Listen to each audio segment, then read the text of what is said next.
Brought to you by GTA, your island, your network. It's being described as an historic day for our island. I know it means a lot to the people of Guam, and there's a lot of important meaning behind getting this done, so it feels really good. But it's because it's been a long-standing injustice for the people of Guam, and so we're well on our way to kind of closing this very painful chapter in the history of Guam. Congresswoman Madeline Bordallo announces the Senate passed the War Claims Bill included in the National Defense Authorization Act for fiscal year 2017.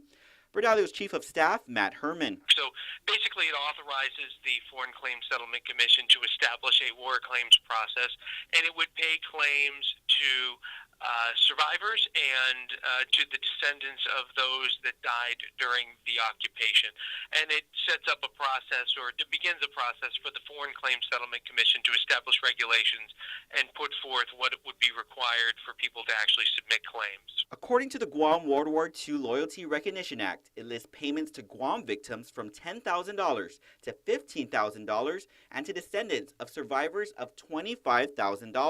Now that the Foreign Claims Settlement Commission can begin a claims process, we'll certainly get a better sense of what the total cost is going to be and how many people have been impacted. But unfortunately, no real good estimates exist right now. Meanwhile, he says the Congresswoman hopes to work with Governor Eddie Calvo in petitioning the incoming Trump administration to hold Guam's treasury harmless in the payment of claims. In order to address the concerns that have been raised by fiscal conservatives, we established an offset, and that offset is saying any amount of Section 30 funding above the amount of Section 30 funding that was received for Guam in FY14 could be used to pay for claims, to pay for war claims. In response to the news, Calvo says he hopes to work with both Bordallo and the Trump administration to find ways to least burden the funds that are coming into Gov Guam. But still, I believe this is a big moral victory. Its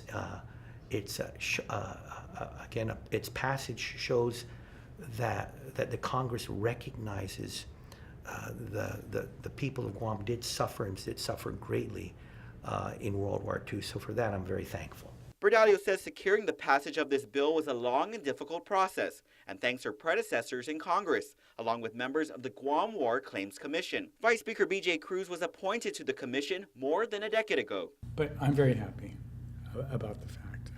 And I think the most important thing is this addresses the first thing in our commission report, which was recognition that the act itself, which is the reason why it's called the Loyalty Act, is that the commission wanted the Congress to recognize the suffering of the people of Guam and to recognize the loyalty that they displayed during that occupation period.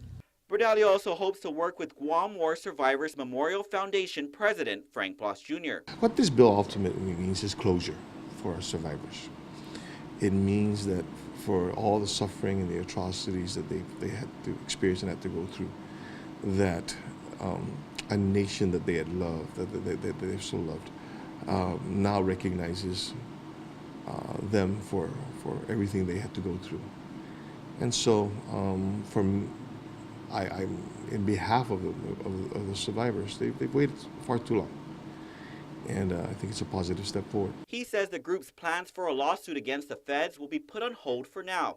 Meanwhile, the bill goes before President Barack Obama, who's expected to sign it into law.